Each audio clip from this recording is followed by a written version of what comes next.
Olá, eu sou o professor Lucas Neto. Sejam bem-vindos a mais um programa Escola Bíblica no seu lar.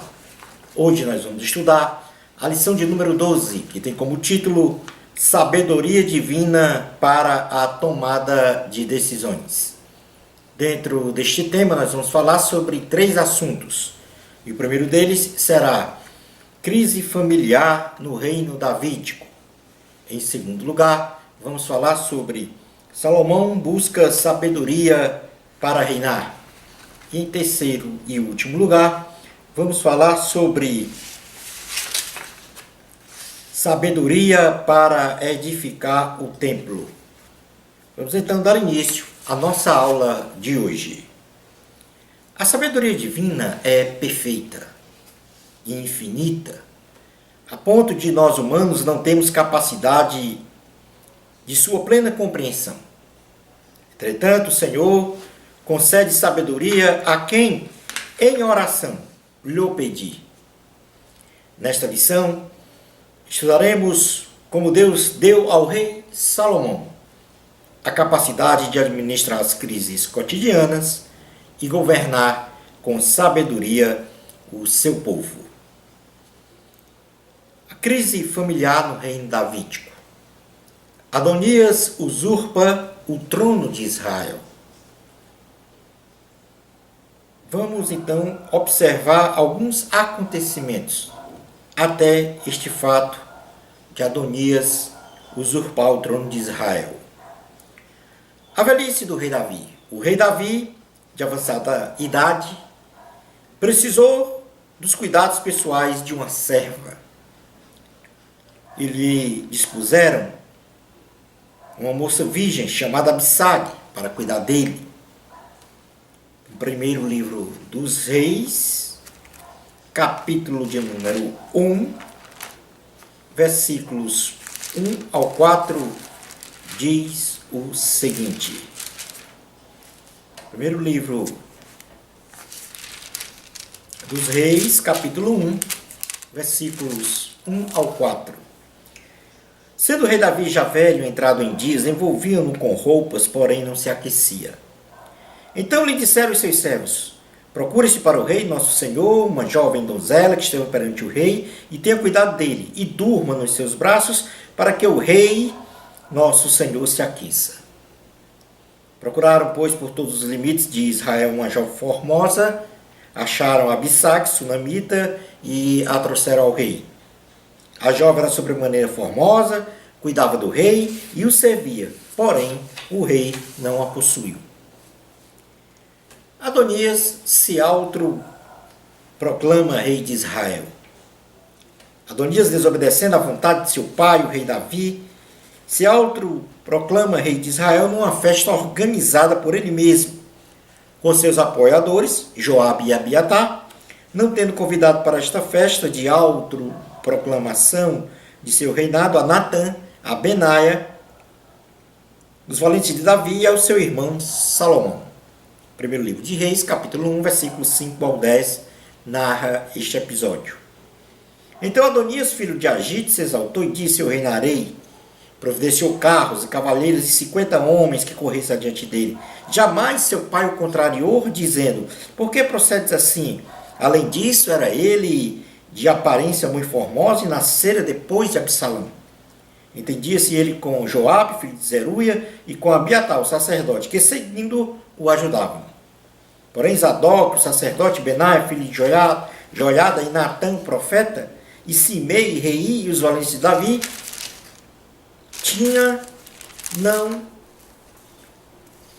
não apoiavam Davi. Imolou Adonias ovelhas e bois e animais cevados junto à pedra de Zoelete, que está perto da fonte de Rogel, e convidou todos os seus irmãos, os filhos do rei, todos os homens de Judá, servos do rei, porém Natã, profeta, e a Bená e os valentes, e a Salomão, seu irmão, não convidou. Batseba, então, reivindica o cargo de rei para Salomão. Batseba, mãe de Salomão, conforme a orientação do profeta Natã, reivindica o reino de Israel para Salomão. E o rei Davi promete que o seu sucessor no trono seria Salomão e não Adonias. Primeiro livro dos Reis, capítulo 1, versículo 15 ao 21, diz o seguinte: Apresentou-se, pois, Batseba ao rei na recâmara, era já o rei muito velho, que Abissag, a sunamita, o servia. Batseba inclinou a cabeça e prostrou-se perante o rei, que perguntou: Que desejas? Respondeu-lhe ela: Senhor meu, juraste a tua serva pelo Senhor teu Deus, dizendo: Salomão, teu filho, reinará depois de mim, e ele se assentará no meu trono. Agora eis que Adonias reina, e tu, ó rei, meu senhor, não sabes? Imolou bois, animais cevados e ovelhas em abundância, convidou todos os filhos do rei, a Abiatar, o sacerdote, a Joabe, comandante do exército, mas a teu servo Salomão não convidou. Porém, ó rei, meu senhor, todo Israel tem os olhos em ti, para que lhe declares que será o teu sucessor, que se assentará no teu trono. Do contrário, sucederá que quando o rei, meu senhor, jazer com seus pais, eu e Salomão, meu filho, seremos tidos por culpados. No versículo 28 diz: Respondeu o rei Davi e disse: Chamai-me a Batseba. Ela se apresentou ao rei e se pôs diante dele. Então jurou o rei e disse: Tão certo como viu o Senhor, que remiu a minha alma de toda angústia, farei no dia de hoje como te jurei pelo Senhor, Deus de Israel, dizendo: Teu filho Salomão reinará depois de mim e se assentará no meu trono, em meu lugar. Então Batseba se inclinou e se prostrou com o rosto em terra diante do rei e disse: Viva o rei Davi, meu senhor, para sempre. Salomão é proclamado rei de Israel. Em Gion, Salomão foi ungido pelo rei de Israel, ou melhor dizendo, como rei de Israel, pelo sacerdote Zadok, por ordem do rei Davi. A partir do versículo 32 ao 40 diz: Disse o rei Davi: Chamai-me Zadok, sacerdote, Natã, profeta, e Benaia, filho de Joiada. E ele se apresentará ao rei. Disse-lhe o rei: Tomai convosco os servos do vosso senhor e fazei montar meu filho, Salomão, na minha mula e levai-o a Gion. Zadok, o sacerdote, com Natã, profeta, ali ungirão rei sobre Israel. Então tocareis a trombeta e direis: Viva o rei Salomão. Subireis, pois ele virá e se assentará no meu trono, pois é ele quem reinará em meu lugar, porque ordenei seja ele príncipe sobre Israel e sobre Judá. Então Benaia, filho de Joiada, respondeu ao rei e disse: Amém, assim o diga o Senhor, Deus do rei, meu senhor. Como o Senhor foi com o rei, meu senhor, assim seja com Salomão, e faça que o trono deste seja maior do que o trono do rei Davi, meu senhor. Então desceu Zadok, sacerdote, Natã, profeta, e Benaia, filho de Joiada, e a guarda real fizeram montar Salomão a mula, que era do rei Davi, e o levaram a Gion. Zadok, o sacerdote, tomou do tabernáculo o chifre do azeite e ungiu a Salomão. Tocaram a trombeta, e todo o povo exclamou: Viva o rei Salomão!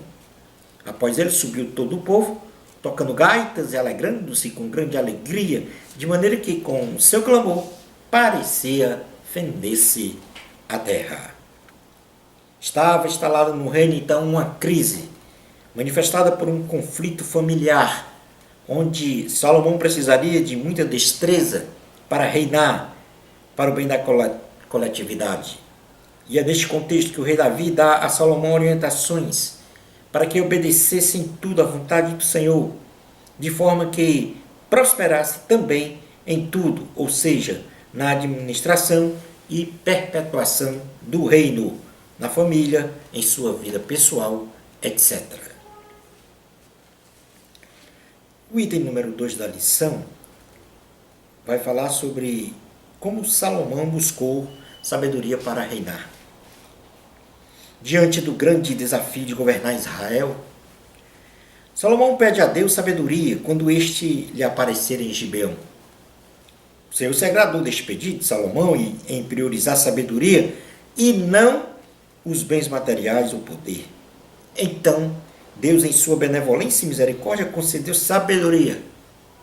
E Salomão, para reinar, ou melhor dizendo, concedeu sabedoria para que Salomão viesse a reinar e ainda complementou com alegria a concessão a Salomão de bens e riquezas nunca dadas a nenhum outro homem na face da terra, com a condição de que nunca abandonasse a sua fé no Senhor.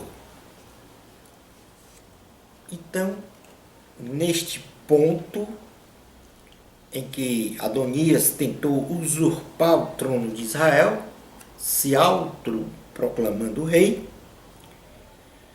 sob a intervenção de Davi, Salomão é ungido rei pelo profeta Zadok, ou melhor dizendo, sacerdote Zadok. E Salomão, para governar Israel, se sentindo despreparado, sem maturidade, pede sabedoria. E é neste ponto agora da lição que nós vamos falar sobre sabedoria. E começaremos com o conceito de sabedoria. Podemos conceituar a sabedoria como uma aplicação prática do conhecimento diante de uma circunstância compreendida de forma perfeita e real, onde a ação do conhecimento empreendido de modo prudente e inteligente manifesta a resolução das coisas sabiamente. Quais são as principais fontes da sabedoria? Em primeiro lugar, nós temos a sabedoria divina. É um dom de Deus dado ao homem para a perfeita e real compreensão das coisas e ocorrências no mundo natural e, sobretudo, no mundo espiritual, de forma que seja aplicado corretamente o conhecimento, visando, então, o equilíbrio resolutivo de qualquer questão nestes espectros dimensionais. A sabedoria divina que vem do Pai das luzes lá do alto nos provê dos recursos, das maneiras de agir para, de fato, viver efetivamente no centro da vontade de Deus, tanto na dimensão natural como também na dimensão espiritual. No livro de Provérbios, capítulo de número 5, versículos 1 ao 2, diz assim a palavra do Senhor: Filho meu, atende a minha sabedoria, a minha inteligência inclina os ouvidos, para que conserves a discrição e os teus lábios guardem o conhecimento. Outra fonte de sabedoria é a própria sabedoria humana.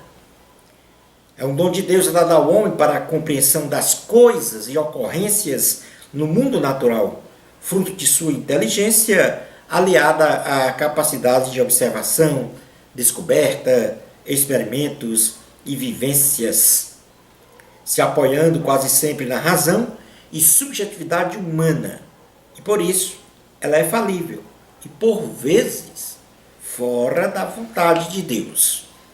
Na primeira carta aos Coríntios, capítulo de número 2, versículos 4 a 8, diz assim a palavra do Senhor: A minha palavra e a minha pregação não consistiram em linguagem persuasiva de sabedoria, mas em demonstração do Espírito e de poder, para que a vossa fé não se apoiasse em sabedoria humana, e sim no poder de Deus. Entretanto, expomos sabedoria entre os experimentados, não porém a sabedoria deste século, nem a dos poderosos desta época, que se reduzem a nada, mas falamos da sabedoria de Deus em mistério, outrora oculta, a qual Deus pré-ordenou desde a eternidade para a nossa glória. Sabedoria essa que nenhum dos poderosos deste século conheceu, porque se a tivessem conhecido, jamais teriam crucificado o Senhor da glória. Outra fonte de sabedoria, e aí nós vamos colocar esta sabedoria entre aspas, porque é uma falsa sabedoria, é a sabedoria maligna. É a falsa sabedoria induzida e engendrada nos porões do inferno, também muitas vezes engenhosa, cujo agente hospedeiro é o homem dominado pelo pecado, que ao aplicar esta falsa sabedoria visa matar, roubar e destruir vidas.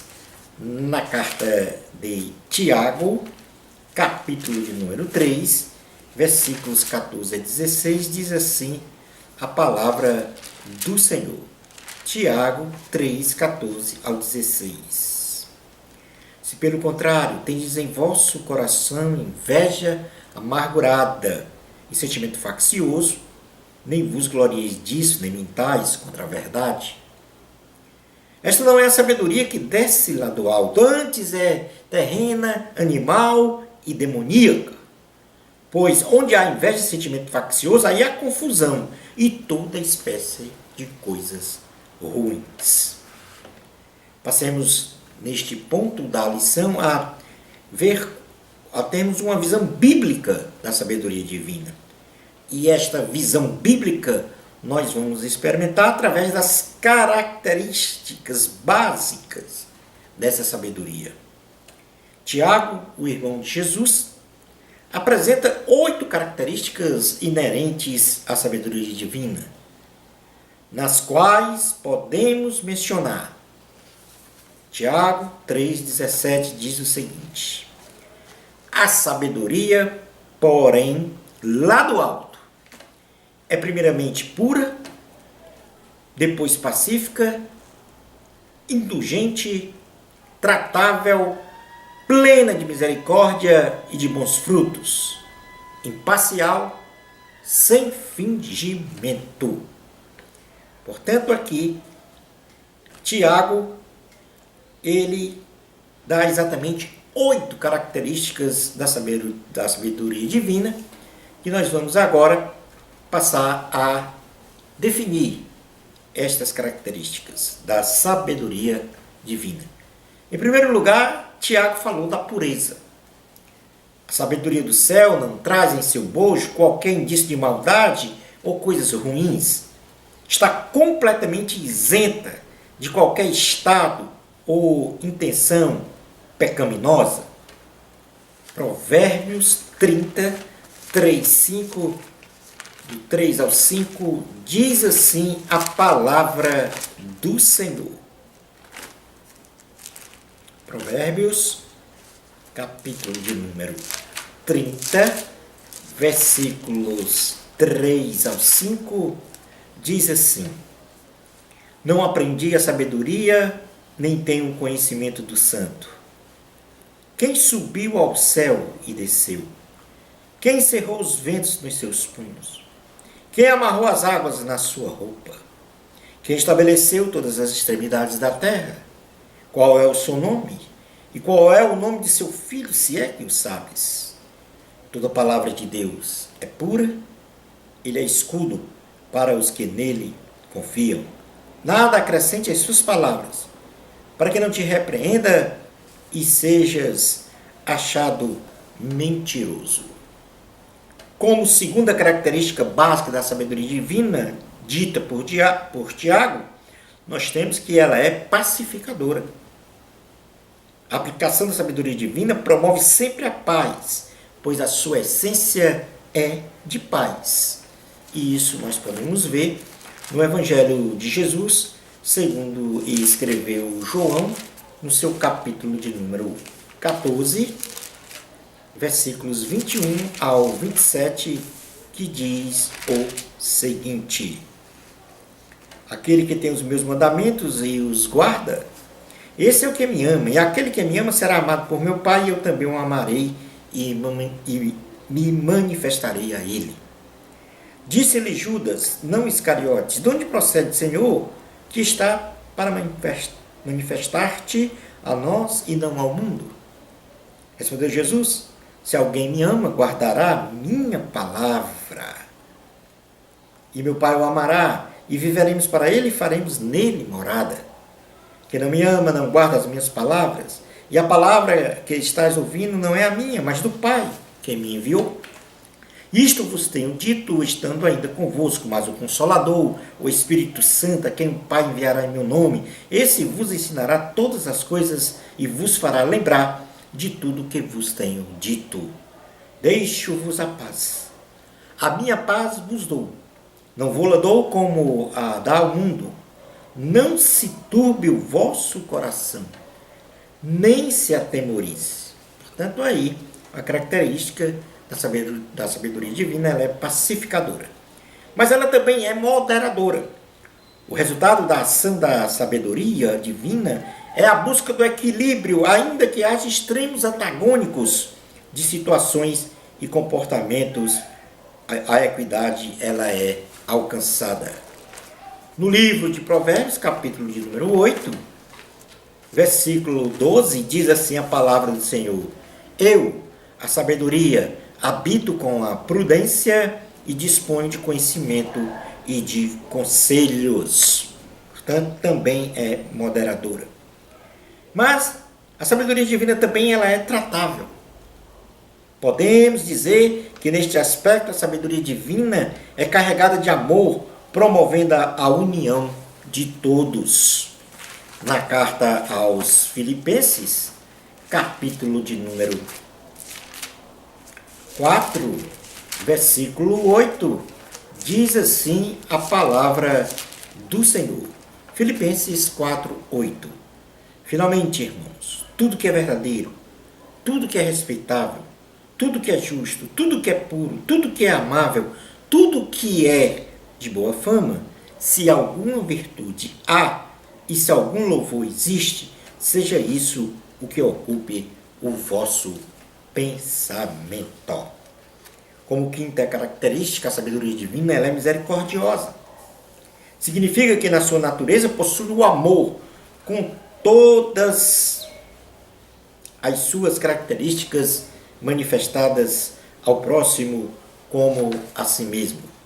No Evangelho de Jesus, segundo escreveu Mateus, capítulo 5, versículo 7, diz assim a palavra do Senhor: Bem-aventurados os misericordiosos, porque alcançarão misericórdia. Em sexto lugar, como característica básica da sabedoria divina, nós temos que ela é cheia de bons frutos. A sabedoria divina só produz coisas boas, que edificam a vida de uma pessoa para uma harmoniosa convivência social e espiritual com os seus semelhantes e com o Senhor. A sabedoria divina também é imparcial. Não há favoritismo e nem acepção de pessoas no uso da sabedoria divina, independentemente de etnia, religião, posição social. Romanos, capítulo de número 2, versículo 11, diz assim a palavra do Senhor. Romanos 2, 11. Porque para com Deus não há acepção de pessoas. Como última característica da sabedoria divina, a oitava, a sabedoria divina não é hipócrita. Não há favoritismos e nem acepção de pessoas, ou melhor dizendo, a ação da sabedoria divina não se manifesta por aparência. E nela não existe qualquer desqualificação de falsidade e espírito do engano. Como adquirir a sabedoria divina? Considerando que a sabedoria divina tem como origem o Espírito Santo, portanto vem de Deus, então ela é eterna. Instrumento excelente, valioso, disponibilizada para quem a busca, portanto, pode ser adquirida e é indispensável para o viver de um cristão nas dimensões natural e espiritual. Provérbios, capítulo de número 16, versículo 16, diz o seguinte. Provérbios 16, 16. Diz assim a palavra do Senhor. Quanto melhor é adquirir a sabedoria do que o ouro, e mais excelente adquirir a prudência do que a prata. Mas como nós podemos adquirir esta sabedoria divina? Em primeiro lugar, temer a Deus. Temer a Deus é o princípio da sabedoria, o que significa rejeitar todo e qualquer mal, a soberba, a arrogância, o mau caminho e a boca perversa. Em segundo lugar, nós temos que buscar esta sabedoria. O homem de Deus deve estar cônscio de que a santidade e pureza moral perpassa pela busca da sabedoria divina, pois é ela que vai nos instruir no modo de pensar, sentir e agir diante das circunstâncias apresentadas pela vida. Em terceiro lugar, para buscar a sabedoria divina, ou para adquirir esta sabedoria, nós temos que orar a Deus pedindo esta sabedoria. Como a sabedoria divina é um dom especial do Espírito Santo, todos nós podemos adquiri-la. Porém, temos que ouvir a voz de Deus. Na carta de Tiago, capítulo de número 1, versículo 5 e 6 diz o seguinte: se, porém, algum de vós necessita de sabedoria, peça a Deus, que a todos dá liberalmente, nada lhes impropera, e ser-lhe-á concedida. Peça, porém, com fé, em nada duvidando, pois o que duvida é semelhante à onda do mar, impelida e agitada pelo vento. Em quarto lugar, para adquirir a sabedoria divina, nós temos que estudar com humildade a Bíblia Sagrada. Esvaziado no coração do próprio eu, isto é, dos valores ideológicos e filosóficos, nós devemos progressivamente adquirir a sabedoria divina por meio do estudo permanente e mediativo da palavra de Deus. Ou meditativo, melhor dizendo, da palavra de Deus. Pois esta é a principal e inesgotável fonte da verdadeira sabedoria. Na segunda carta a Timóteo, capítulo de número 3, versículo 16. Segunda carta a Timóteo, capítulo 3, versículos 16 e 17, diz o seguinte: toda escritura é inspirada por Deus e útil para o ensino, para a repreensão, para a correção, para a educação na justiça, a fim de que o homem de Deus seja perfeito e perfeitamente habilitado para toda boa obra. Como quinta e última forma de adquirir sabedoria divina, nós temos que deixar o Espírito Santo presidir a nossa vida. Despojado do orgulho, da autossuficiência e do egocentrismo, o cristão deve abrir o seu coração para uma intervenção direta do Espírito Santo, passando este a presidir, no caso o Espírito Santo, presidir o seu comportamento e o seu modo de ser, a sua vida espiritual. No Evangelho de Jesus, segundo escreveu João, capítulo 14, versículos 16 a 17, diz o seguinte: e eu rogarei ao Pai, e ele vos dará outro Consolador, a fim de que esteja para sempre convosco, o Espírito da verdade, que o mundo não pode receber, porque não o vê, nem o conhece. Vós o conheceis, porque ele habita convosco e estará em vós. Temos outros ensinamentos bíblicos sobre a sabedoria. E demonstramos ter sabedoria quando, em primeiro lugar, obedecemos a palavra de Deus. Em segundo lugar, falamos pouco e no tempo certo. Somos humildes diante de Deus e dos homens. Temos sabedoria divina quando somos prudentes. Quando administramos bem os nossos salários e bens materiais para prosperarmos. Quando acolhemos com humildade a repreensão. Estes são os outros ensinamentos que provam que o servo de Deus tem sabedoria. Obedecer a palavra, falar pouco no tempo certo, ser humilde, ser prudente, administrar bem os seus ganhos e acolher com humildade a repreensão. Saindo agora um pouco da sabedoria divina, vamos tratar da visão bíblica da sabedoria humana. A sabedoria humana, a priori, deve ser utilizada para o bem. Porém, a mesma não tem capacidade de preencher em toda a sua plenitude o coração do homem, pois guarda características de temporalidade.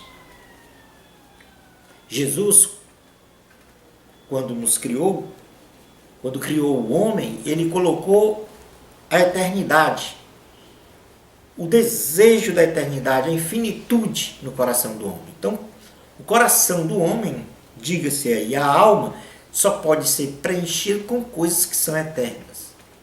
E eternas, somente Jesus é eterno porque Ele é Deus. E somente Ele pode preencher o nosso coração e toda a plenitude. Nenhum bem material, nada, absolutamente nada, fora de Jesus pode inundar o coração, completar o coração do homem em toda a sua plenitude. Vejamos algumas características básicas da sabedoria humana. Primeiro de tudo, a sabedoria humana ela é insuficiente. O conhecimento humano não guarda a devida suficiência para vivermos de acordo com a vontade de Deus. Porque o homem natural não compreende as coisas espirituais.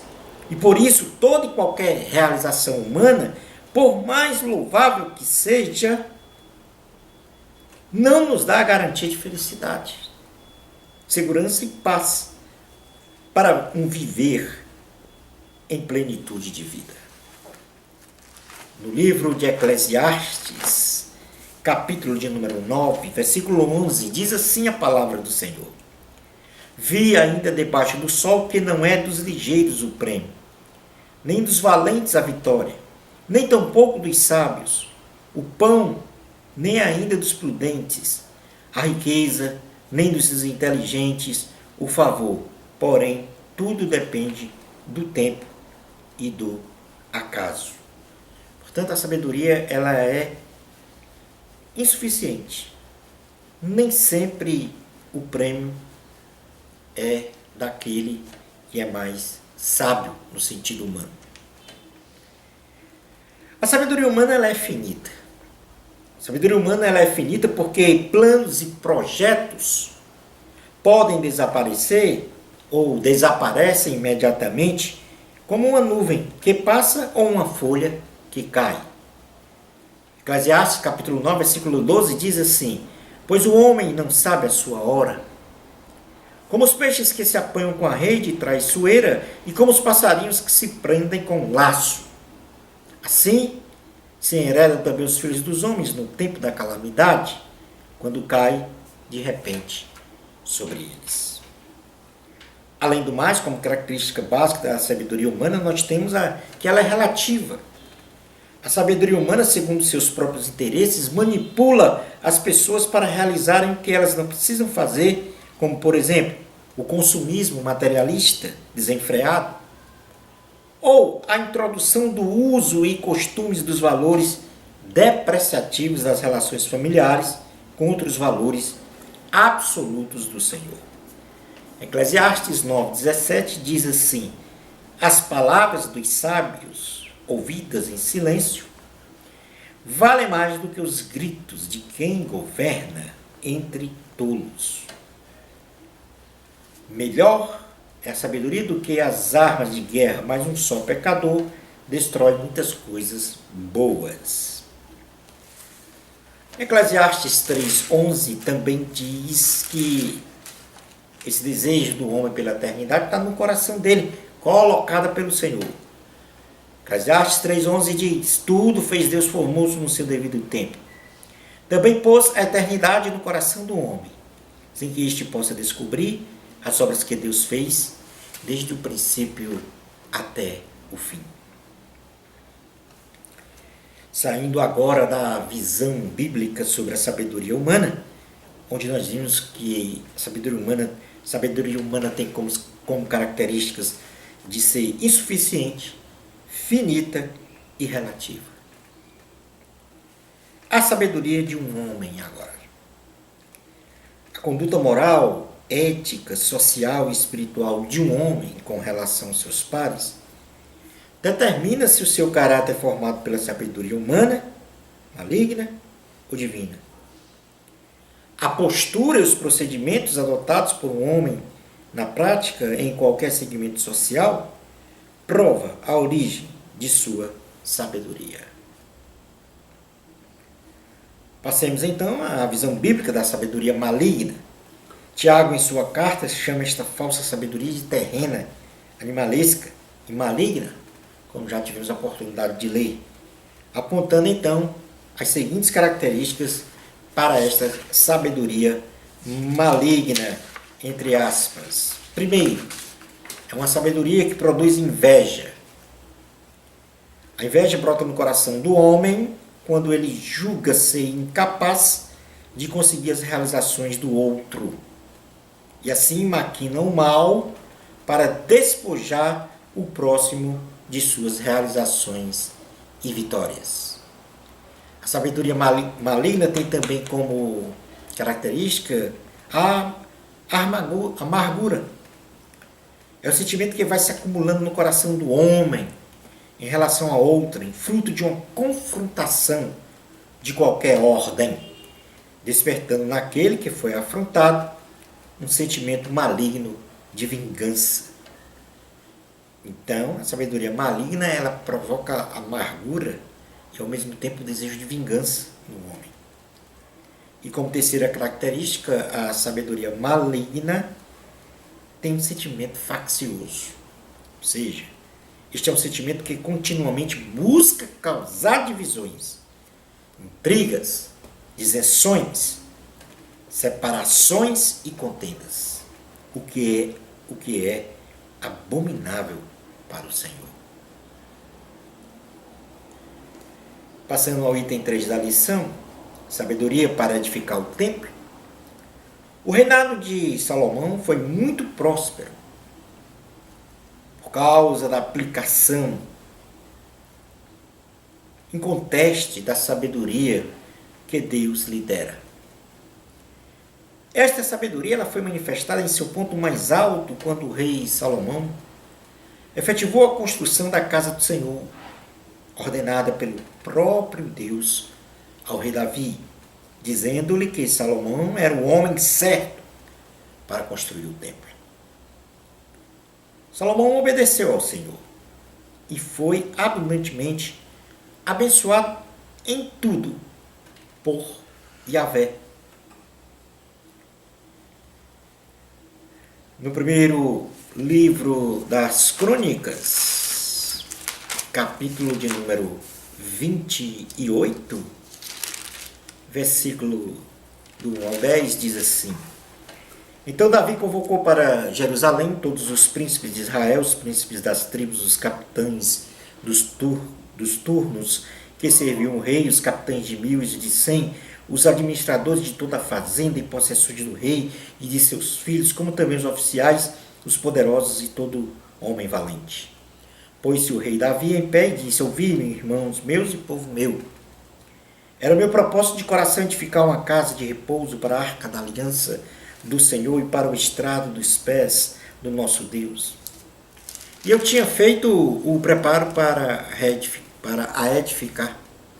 Porém Deus me disse: Não edificarás casa ao meu nome, porque és homem de guerra e derramaste muito sangue.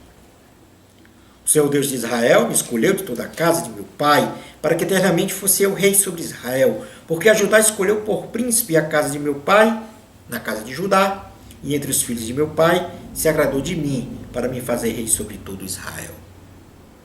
E de todos os meus filhos, porque muitos filhos me deu o Senhor, escolheu ele a Salomão para se assentar no trono do reino do Senhor sobre Israel, e me disse: Teu filho Salomão é quem edificará a minha casa e os meus átrios, porque eu o escolhi para filho, e eu lhe serei por pai. Estabelecerei o seu reino para sempre, se perseverar ele em cumprir os meus mandamentos e os meus juízos, como até o dia de hoje. Agora, pois, perante todo Israel, a congregação do Senhor, e perante o nosso Deus, que me ouve, eu vos digo: guardai todos os mandamentos do Senhor vosso Deus, e empenhai-vos por eles, para que possuais esta boa terra, e a deixais como herança a vossos filhos para sempre. Tu, meu filho Salomão, conhece o Deus de teu pai, e o servo de coração íntegro e alma voluntária, porque o Senhor esquadrinha todos os corações e penetra todos os desígnios do pensamento. Se o buscares, ele deixará achar-se por ti. Se o deixares, ele te rejeitará para sempre. Agora, pois, atende a tudo, porque o Senhor te escolheu para edificares casa para o santuário. Sê forte e faze a obra. Vivemos, concluindo a nossa aula de hoje, vivemos em um mundo abaixo ou debaixo de pressões e opressões que desvirtuam a palavra de Deus. Ainda assim, com a sabedoria divina em nosso ser, sob os domínios do Espírito Santo, é que podemos viver em paz e com alegria, aguardando a volta de Jesus para, juntos com Ele, governarmos este mundo com equidade e justiça. Bênçãos especiais de Jesus para você. Amor a Cristo. A glória é de Deus. Até ao nosso próximo programa Escola Bíblica no seu lar, se Deus permitir.